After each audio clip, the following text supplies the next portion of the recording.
Bonjour tout le monde et bienvenue dans le démarrage de cette saison 2 du Marvel Champions Combat Contest. La saison 1, c'était Rhino, tout le monde s'est bagarré contre Rhino, 39 combats. Je viens de voir une news il y a 10 minutes comme quoi il y a Wolverine qui va sortir dans quelques semaines. On est là le 24 du 10 au soir. Et donc je pense qu'il va sortir du côté du mois de novembre. Et bien voilà, une fois qu'il sera sorti, on fera le combat contre Rhino pour adapter les fichiers. On réadaptera en plus les classements.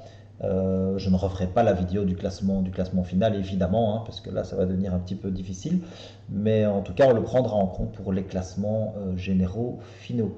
Voilà, l'idée ici c'est de faire l'explication maintenant de Clo en introduction pour comprendre un peu comment Clo fonctionne et comment on va faire pour jouer contre lui. Alors, le grand expert et les grandes vidéos sur Clo, c'est évidemment chez Steve Kimmel. Il fait quasi toutes ses vidéos, ou vraiment beaucoup de vidéos d'explication de héros avec Clo Expert, parce que Clo Expert, c'est un héros en fait, enfin un vilain pardon, qui a à peu près toutes les caractéristiques possibles et imaginables pour pouvoir vraiment voir toutes les palettes des héros qui peuvent combattre contre lui.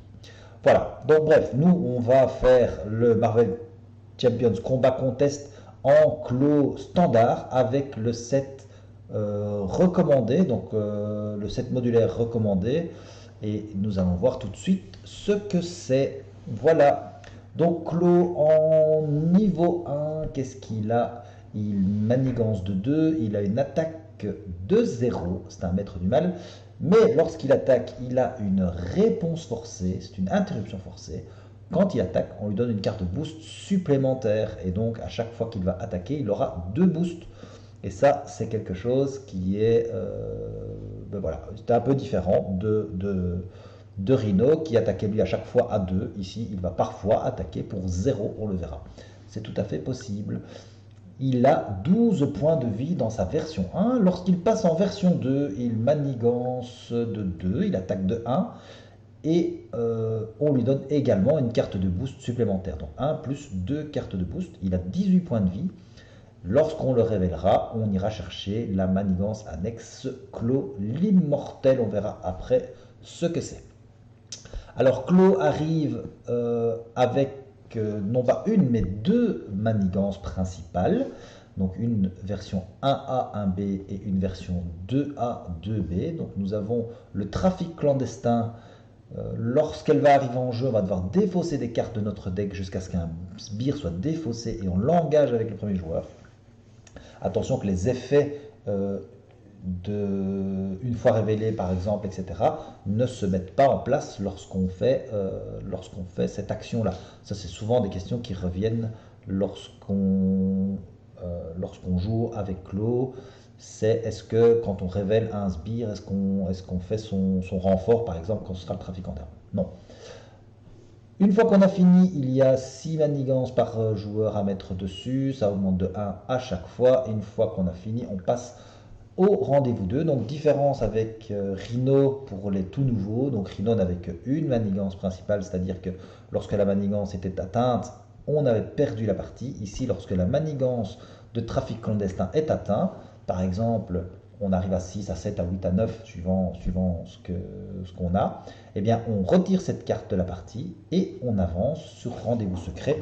On lit d'abord la face A 2A, et donc une fois révélé, blablabla, on fait ce qui est écrit, et ensuite on la met sur la face 2B, et on continue le jeu avec cette manigance-là. L'autre est partie. Et il y a 0 dessus, enfin ici on voit qu'il y a 0 dessus, elle augmentera de 1 à chaque tour par joueur. Et cette fois-ci, si le stade est achevé, les joueurs perdent la partie. Donc, un petit peu différent de Rhino. Et il y aura ici 8 manigances. Donc, en gros, si on compte, on a 6 plus 8, on a 14 menaces à mettre en tout pour perdre la partie avec Clo. Donc, c'est 2 fois moins qu'avec Rhino. Alors, il a dans son set de base 3 manigances annexes. Il a un clos immortel, on le verra, qui arrive lorsqu'il passe en stade 2. Ah ben on l'a déjà vu d'ailleurs, quand il passe en stade 2, donc on va révéler Clos l'immortel, donc soit elle arrive en jeu, soit elle arrive lorsqu'il arrive en phase 2, et là il gagne 10 points de vie tant que la manigance est en jeu. C'est-à-dire que quand il sera ici à 18 points de vie, il aura 28 points de vie. Donc on peut battre Clos avec ses 28 points de vie, et donc laisser Clos l'immortel en jeu, simplement on va devoir le taper de 28 points. Et une fois que celle-ci part, eh bien on lui enlève 10 points de vie. Ça veut dire aussi que si Clos est à 7 points de vie, on peut enlever Clos l'immortel, ça lui enlève 10 points, il arrive donc à 0 et il a perdu. Voilà, ça c'est pour Clos l'immortel, il y a 3 manigances dessus et c'est une icône d'accélération. Alors vous voyez qu'ici, dans les icônes, on n'explique plus déjà ce que c'est. Donc lorsqu'on voyait Rhino, il était à chaque fois écrit ce que c'était, ça c'est une icône d'accélération, donc on avancera de 1 sur la principale en plus lors du premier mouvement de la phase du vilain. Un réseau de détresse avec 2 dessus, mais une menace supplémentaire par joueur. C'est une icône de crise, tout simplement, et c'est une manigance annexe. Une fabrique d'armes clandestines, avec cette fois-ci une icône d'aléa, c'est-à-dire une carte supplémentaire de rencontre. Alors là, aussi, petite information pour ceux qui jouent en multijoueur, les cartes de rencontre supplémentaires, ça ne s'applique qu'au premier joueur du tour qui va démarrer son tour. Donc si on joue à 2, le premier joueur piochera 2 cartes, le deuxième joueur ne piochera qu'une carte. Si on a deux cartes avec des icônes d'aléa, eh bien le premier joueur prendra 3 cartes et ensuite le deuxième joueur prendra une seule carte. Voilà. Fabrique d'armes clandestines, non, j'allais dire non, il n'y a pas de difficulté supplémentaire sur celle-ci. Clos arrive avec 2 attachments qui pourraient venir dessus. Le convertisseur sonique, lorsque on le pioche, il arrive en jeu, on l'attache à Clos. Il a plus 1 d'attaque Clos et il a une réponse forcée. Quand il attaque et blesse un personnage, on sonne le personnage. C'est un peu comme Rhino lorsqu'il avait sa charge. Je ne sais plus c'était quelle carte, mais en tout cas, quand il nous attaquait et qu'il nous faisait des dégâts, on était sonné. Et bien ici, ce sera permanent. Donc l'autre, c'était une carte qui arrivait de temps en temps. Ici, c'est permanent tant qu'on ne la lève pas. Et on peut l'enlever en dépensant une icône de chaque. Et donc, c'est assez compliqué à enlever d'avoir une icône de chaque, une ressource de chaque icône pour pouvoir l'enlever. 3 icônes de boost et donc plus 1 d'attaque. Un corps de son solidifié, eh bien, lui aussi, lorsqu'il arrive en jeu, eh bien, on l'attache à Clos. Clos gagne à ce moment-là riposte 1, c'est-à-dire qu'à chaque fois qu'on va l'attaquer, on va prendre une riposte. Et on peut également dépenser 3 ressources pour le supprimer.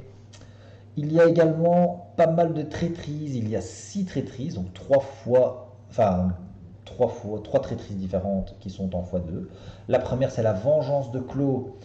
En alter ego, on défausse une carte de notre main prise au hasard. Et en héros, il nous attaque. Et si l'attaque inflige des dégâts, on place une menace sur la manigance principale.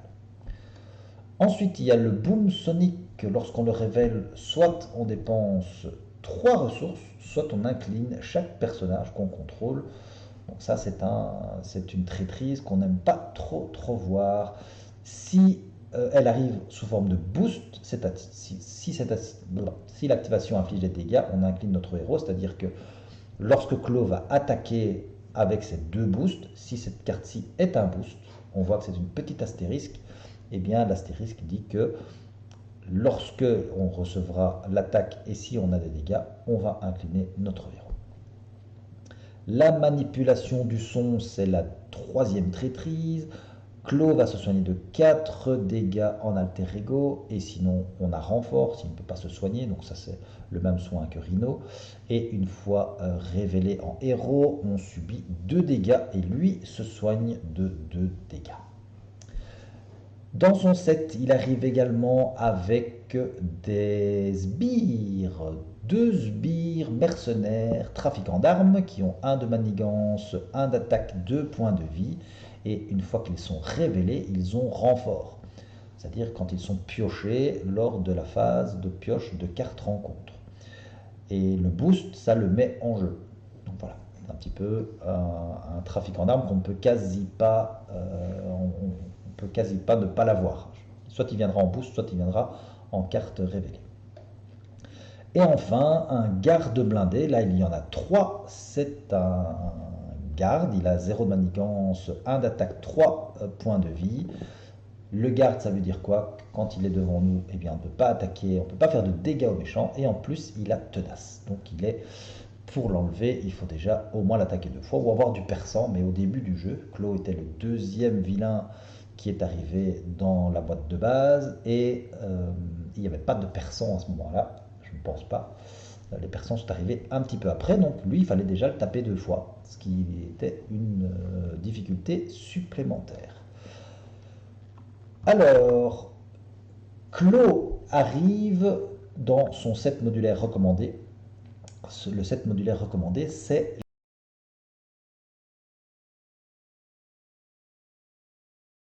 donc les maîtres du mal. C'est un set avec 7 cartes. Il y a la manigance annexe maître du mal. Lorsqu'on la révèle, on défausse des cartes du deck rencontre jusqu'à ce qu'un sbire maître du mal soit défaussé et on met ce sbire en jeu engagé avec le premier joueur. Et c'est une icône en plus d'accélération. Arrive en jeu, on va avoir un maître du mal supplémentaire. Après, on enlève 4 maîtres du mal. Il y a également une traîtrise en x2, c'est maître du chaos. Et lorsqu'on révèle maître du chaos, chaque sbire maître du mal attaque le héros.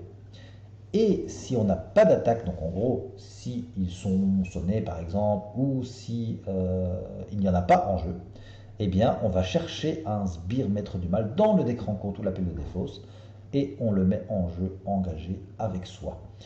Ensuite on mélange le deck rencontre. Donc ça, c'est une traîtrise où on est obligé de voir un maître du mal arriver en jeu. Et les maîtres du mal maintenant, ils sont autrement plus violents que les petits sbires qu'on avait dans Rhino. On a d'abord, donc le plus gros de Rhino, je rappelle, c'était l'homme sable, qui avait 2 de manigance, 3 d'attaque, je pense, avec un tenace, mais il avait 3 ou 4 points de vie, je ne sais plus. Mais là, nous avons le requin tigre qui a 1 de manigance et 3 d'attaque avec une réponse forcée, il a 6 points de vie. Et la réponse forcée, c'est lorsqu'il a attaqué, on lui donne un tenace. Donc à chaque fois qu'il va attaquer, il va être tenace. Lorsqu'il arrive sous forme de boost, il donne un tenace au méchant. Ensuite, nous avons le tourbillon, 1 de manigance, 2 d'attaque avec également une interruption forcée, 6 points de vie. Lui, son interruption forcée, c'est quoi? Quand il attaque, on résout l'attaque contre chaque autre héros. Donc là, en solo, il n'est pas plus violent qu'un autre, puisque il n'attaque que le joueur solo. Par contre, quand on est à 4, celui-là est un peu plus embêtant, puisque du coup, il attaque 4 fois. Enfin, il n'attaque pas 4 fois, il attaque une seule fois et il fait le même dégât aux 4. Donc on fait ça comme ça. Lorsqu'il arrive sous forme de boost, on inflige un dégât à chaque héros. Le fondeur, lui, il a 1 de manigance et 3 d'attaque également, comme le requin tigre, mais il n'a que 5 points de vie. Et lui, en fait, son interruption, ou en tout cas, ici il s'appelle pas ça interruption, mais en tout cas, la petite astérisque de l'attaque, le joueur qui est engagé doit défendre les attaques effectuées avec un allié qu'il contrôle si c'est possible. Donc dès qu'on a un allié, on est obligé de le mettre devant, sauf si évidemment il est engagé ou si on n'en a pas. Et enfin, l'homme radioactif, 1 de manigance, 1 d'attaque avec également une réponse forcée. Il a 7 points de vie. Sa réponse à lui, c'est lorsque l'homme radioactif nous a attaqué, on défausse une carte au hasard de notre main. Et lorsqu'il arrive en boost, on défausse une carte prise au hasard dans notre main. Et tous ces méchants sont des maîtres du mal, et le radioactif, lui, c'est l'élite maître du mal. Et donc il est un petit peu plus violent que les autres. Enfin, on s'entend, violent, lui, il nous fait défausser d'une carte, il a un peu plus de points de vie, par contre il n'attaque que de 1 et il manigance que de 1. On a également le set standard avec l'avancée qui fait que le méchant va manigancer, avec l'assaut qui dit que le méchant va nous attaquer lorsqu'on est en mode héros, avec Seligué qui dit que le méchant et les sbires nous attaquent, et avec l'ombre du passé qui fait entrer notre sbire Némésis. Mais ça, on les connaît par cœur maintenant, puisqu'on les a déjà vus au moins 39 fois dans l'épisode précédent, la saison précédente.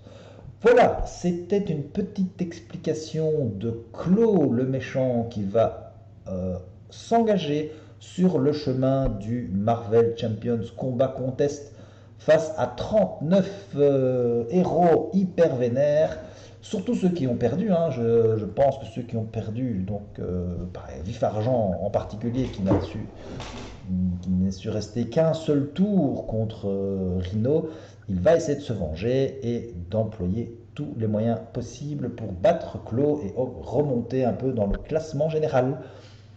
Voilà, c'est à peu près terminé. J'espère que vous avez compris comment Claw fonctionnera. J'espère vous voir pour l'épisode 1 du Marvel Champions Combat Contest et je vous dis à très bientôt. Salut à tous, bye bye.